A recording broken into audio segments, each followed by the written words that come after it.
নমস্কার, সুইটের ফিট বাংলা চ্যানেলে আপনাদের সবাইকে স্বাগত।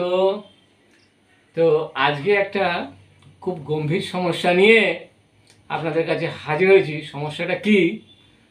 হঠাৎ হঠাৎ করে পায়ে টান ধরা, হাতে টান ধরা, এবং টানটা যখন ধরে তখন মনে হয় যে জায়গায় টানটা ধরেছে সেই জায়গা মোচড় দিয়ে একদম ছিঁড়ে বুড়ে যাচ্ছে। ধরুন পায়ে দিকে ম্যাক্সিমাম টান ধরা দেখা যায়। তো কখনো পায়ের এই জায়গায় টান ধরে, কখনো আঙুলে টান ধরে, তো কখনো আবার ঘাড়ে টান ধরে। তো এই যে টান ধরার ব্যাপারটা, এই যে টান ধরলে যে কি কষ্ট হয়, কি সমস্যা হয়, তো সেই সমস্যা থেকে আমরা কি করে মুক্তি লাভ করতে পারি যোগব্যায়ামের সাহায্যে এবং কিছু খাদ্য গ্রহণের মাধ্যমে, সেগুলো আজকে আপনাদের সামনে রাখবো, আলোচনা করব। তো তার আগে আপনাদের কাছে আমার একটা বিশেষ অনুরোধ যে আপনারা কাইন্ডলি আমার চ্যানেলটাকে সাবস্ক্রাইব করবেন। ভিডিওটি যদি ভালো লেগে থাকে অবশ্যই একটু লাইক করবেন। হাত পা বা শরীরের যে কোনো অংশে টান ধরলে বা ক্র্যাম্প অ্যাটাক হলে সঙ্গে সঙ্গে ঠিকঠাক নিয়ম মেনে না চললে যেখানে টান ধরবে সেই পোর্শন ব্যথা হয়ে ফুলে যেতে পারে। মাসল ফ্লেক্সিবিলিটি কমে গেলে, ব্লাড সার্কুলেশন ঠিকঠাক না হলে, নার্ভ প্রবলেম থাকলে বা গ্যাস অ্যাসিডিটি ইত্যাদি প্রবলেম থাকলে হাত পায়ে টান ধরতে পারে। শরীরের কোনো অংশে টান ধরলে কখনো অবহেলা করবেন না। ভিডিওয় দেখানো নিয়মগুলি অবশ্যই ফলো করবেন, তাই স্কিপ না করে পুরো ভিডিওটি দেখুন। আজই শুরু করুন ভিডিওয় দেখানো ব্যায়াম, প্রাণায়াম ও থেরাপি। যত্ন সহকারে ব্যাপারটি হ্যান্ডেল করুন, না হলে ক্র্যাম্প অ্যাটাকের সময় আপনার সামান্য ভুল বড় বিপদ ডেকে আনতে পারে। হয়ে যেতে পারে অঙ্গবিকৃতি বা প্যারালাইসিস। তবে এরকম প্যারালাইসিস হয়ে গেলেও আপনার ভয় পাওয়ার কোনো কারণ নেই। নিয়মিত যোগ অভ্যাসে এই রোগ সম্পূর্ণরূপে সেরে যাবে। তা আপনারা দেখলেন এতক্ষণ যে হাতে পায়ে টান ধরলে কি কি সমস্যা হতে পারে। এইসব হাত পা ফুলে যাওয়ার সমস্যাগুলো তো আছেই, এমনকি অঙ্গ বিকৃতির সমস্যা পর্যন্ত দেখা যায়, প্যারালাইসিস হওয়ার সমস্যাও দেখা যায়। সব কিছুই আপনারা দেখলেন। তো এবার চলে আসছি যে এটা হলে আপনারা কি কি খাদ্য খাবার খাবেন। এই খাদ্য খাবারেরটা এখানে একটা গুরুত্বপূর্ণ ভূমিকা রয়েছে, ইম্পর্ট্যান্ট রোল রয়েছে। যাদের হাত পায়ে টান ধরে রোজ অবশ্যই নুন চিনি ছাড়া 1 কাপ টক দই অবশ্যই খাবেন। আর গ্যাস অম্বল তাড়াতে খাবেন ভাতের সঙ্গে 1 ফালি পেঁপে সিদ্ধ। আর খাওয়ার পরে খান খোসা সমেত একটা কচি শশা। তো এতক্ষণ ধরে যে খাদ্য খাবারগুলো দেখলেন তার মধ্যে এই দইয়ের যে ব্যাপারটা আছে, এই দইটা খুবই গুরুত্বপূর্ণ খাবার। এই দইটা যদি আপনি রেগুলার বেসিসে এটা যদি আপনি খাদ্য হিসেবে ফুড গ্রহণ করেন, তাহলে দেখবেন যে আপনার এই টান ধরার সমস্যা অনেক অনেক পরিমাণে কমে যাবে। ঠিক আছে, এবার চলে আসি ব্যায়ামে কি কি প্রতিকারগুলো আছে সেগুলো একটু দেখে নিই। তো ধরুন আপনার হঠাৎ করে আপনার পায়ের আঙুলে টান ধরেছে, বা এই কাফের মাসলে টান ধরেছে, বা এই ঘাড়ে কাঁধে এখানে টান ধরেছে, সঙ্গে সঙ্গে আপনি কি করবেন, আপনার দুটো আঙুল দিয়ে নাকটাকে বন্ধ করবেন। নাকটাকে বন্ধ করে গাল দিয়ে নিঃশ্বাস নিতে থাকবেন। এরকম করে নাকটা থেকে কোনো নিঃশ্বাস প্রশ্বাস যাবে না, শুধু গাল দিয়ে নিঃশ্বাস প্রশ্বাস যাবে।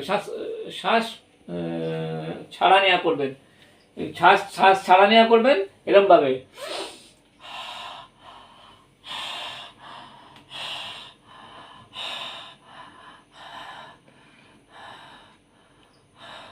এরকম যতক্ষণ না এই টান ধরাটা আপনার আস্তে আস্তে আস্তে আস্তে রিল্যাক্স হয়ে যায়, ছেড়ে দেয়, ততক্ষণ ধরে এই পদ্ধতি চালিয়ে যাবেন, দরকার হলে 5 থেকে 10 মিনিট পর্যন্ত।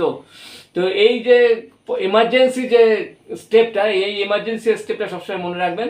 তাহলে এটা যদি না করে আপনি যদি হঠাৎ নাড়াচাড়া শুরু করে দেন, তাহলে যে জায়গাটায়, যে অংশে, যে পোর্শনে আপনার টান ধরেছে সেই পোর্শনটা কিন্তু প্রচণ্ড পরিমাণে ব্যথা হয়ে যাবে, এবং সেখানটায় নাড়াচাড়া লাগলে সেখানটায় ডিফর্মিটিস পর্যন্ত হতে পারে, অঙ্গ বিকৃতি পর্যন্ত হতে পারে। প্রথমে যে ছবিগুলো দেখিয়েছিলাম ফুলে উঠতে পারে, প্যারালাইসিস পর্যন্ত হতে পারে। তো এগুলোর হাত থেকে বাঁচার জন্য এইটা অবশ্যই অবশ্যই অবশ্যই করবেন যে নাকটা বন্ধ রেখে গাল দিয়ে আস্তে আস্তে আস্তে আস্তে নিঃশ্বাস নেওয়া, যতক্ষণ পর্যন্ত না আপনার ব্যাপারটা গিয়ে টান নেওয়াটা ছেড়ে দিচ্ছে। যখনই আপনার ক্র্যাম্পটা আস্তে আস্তে ছেড়ে দেবে, তখন আপনি আবার আস্তে আস্তে নড়াচড়া করুন। ছোট একটা বল দেখছেন, এটা সেই পিং পং বল। এটাকে নিয়ে হাতে তালুতে দিয়ে এরকম এরকম করুন 5 মিনিট। যেমন করে আটার যে লেচিগুলো তৈরি করে, ময়দার যে লেচিগুলো তৈরি করে, যেরকম করে ঠিক হচ্ছে আঙুলের দিকে নিয়ে, তালুর দিকে নিয়ে এই হাতে এরকম করে 5 মিনিট করুন। ঠিক আছে? এইটা করলে আমাদের যে প্রেশার পয়েন্টগুলো আছে, প্রেশার পয়েন্টগুলোতে আমাদের যে প্রেশার দেবে, তার ফলে আমাদের যে হাত পায়ে টান ধরার ব্যাপারটা, সেই টান ধরার ব্যাপারটা বহুলাংশে কমে যাবে, প্রায় কমে যাবে। তো এইটা এরকম মিনিট 5 পরার পরে এবার আমরা পায়ে চলে যাব। পায়ের উপর বলটা নিয়ে পায়ের তালুতে রেখে পায়ের তালুতে এরকম করব। আপনারা দেখতে পাচ্ছেন যে বলটা নিয়ে পায়ের তালুতে কিভাবে কাজ করছি। পায়ের তালুতে এই মাথা থেকে এই যে পায়ের তালুতে এরকম করে ঘষছি। একটা পায়ের তালুতে সারা পায়ের তলায় এরকম করে বসে বসে আস্তে আস্তে ধীরে ধীরে 5 মিনিট ধরে ঘষবেন। ঠিক আছে? ডান পা আমি ঘষছি এখন। ঠিক এরকম করে বাঁ পাটাও একটু এরকম করে ঘষে নেবেন।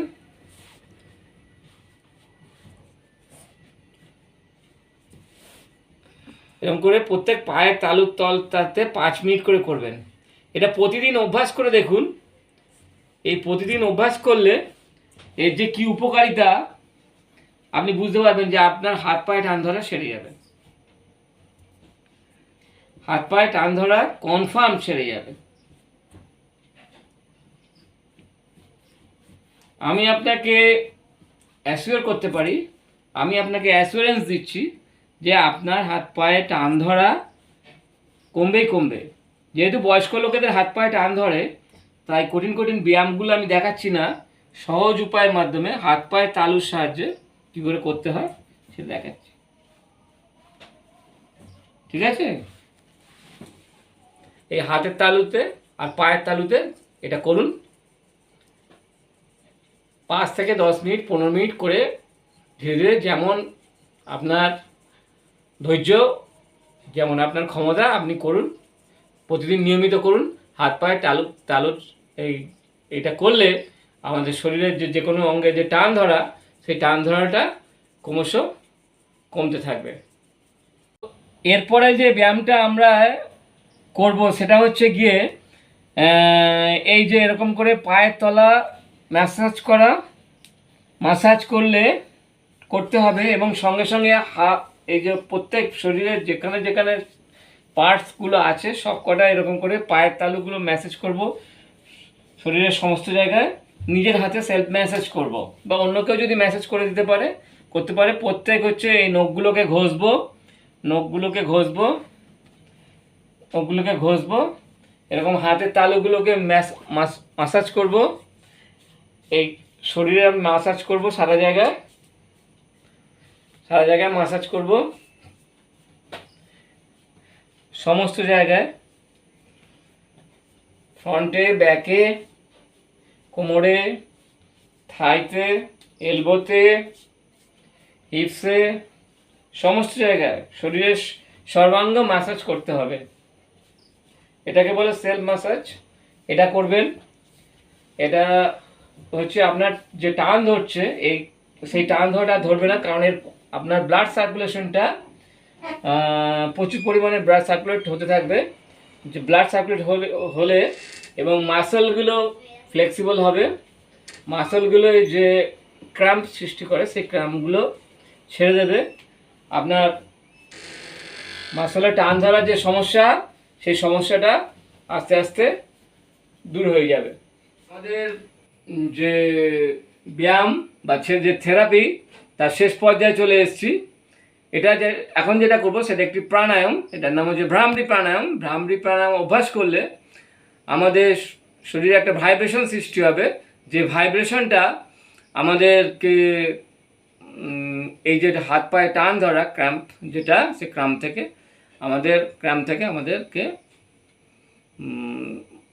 মুক্তি দেবে। ক্র্যাম্প থেকে আমরা মুক্তি লাভ করব, এই সমস্যা থেকে আমরা সম্পূর্ণভাবে মুক্ত হব। তো আসুন শুরু করছি ভ্রামরি প্রাণায়াম।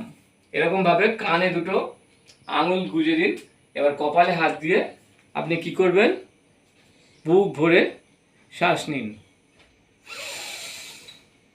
নাক দিয়ে, তারপর এবার মুখ দিয়ে বু শব্দ করতে করতে ছাড়ুন। ঠিক আছে, দেখুন কেমন করে হয়।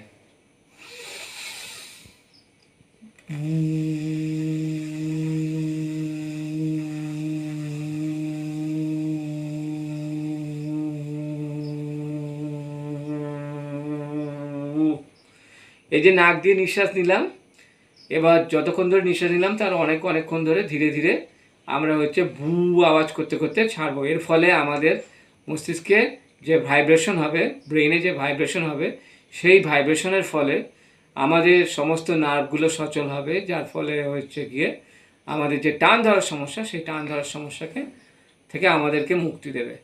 তো আসুন করি ভ্রামরি প্রাণায়াম। এই প্রাণায়ামটা 5 থেকে 10 বার আপনার সাধ্য মতো করবেন প্রতিদিন। করলে আপনার পা এই হাত পায়ে টান ধরা অবশ্যই করে সেরে যাবে। দেখুন,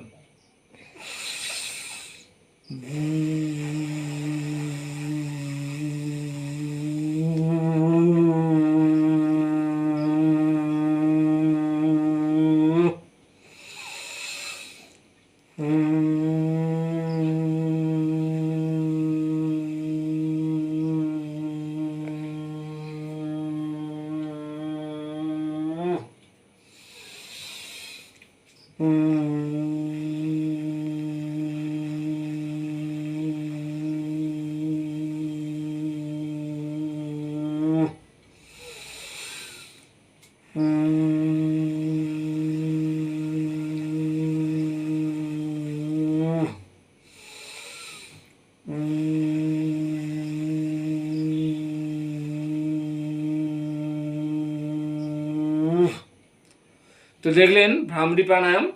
তো এইটা করলে সর্বশেষে আপনাদের যে টান ধরার সমস্যা, প্রথম থেকে শেষ পর্যন্ত যে আমি থেরাপি এবং প্রাণায়ামটা দেখালাম, যে খাদ্য খাবারের কথা বললাম, সবগুলো যদি আপনারা বিশেষ করে মেনে চলেন এবং ভিডিওটি স্কিপ না করে পুরোটাই দেখে নেন, তাহলে সবটাই যদি দেখেন তাহলে এবং সবটাই যদি পালন করেন, তাহলে দেখবেন অল্প কিছুক্ষণ দিনের মধ্যে আপনাদের হাতে পায়ে টান ধরার সমস্যাটা একদম চিরতরে সেরে গেছে। আর এটা হচ্ছে এখন থেকেই সতর্ক না হলে, যাদের হাতে পায়ে টান ধরে, পরবর্তীকালে মহা বিপদ হয়ে যেতে পারে। কেননা এর থেকে আপনাদের প্যারালাইসিস পর্যন্ত হয়ে যেতে পারে এবং প্যারালাইসিস থেকে স্ট্রোক পর্যন্ত হয়ে যেতে পারে। সুতরাং খুব সাবধান। আপনারা এই যোগ থেরাপির মাধ্যমে যত শীঘ্র সম্ভব উইদাউট মেডিসিন ছাড়াই এই হাতে পায়ে টান ধরা বা ক্র্যাম্পের যে সমস্যা, সেই রোগ থেকে নিজেদের মুক্ত করুন, সারিয়ে তুলুন নিজেদেরকে, ভালো থাকুন।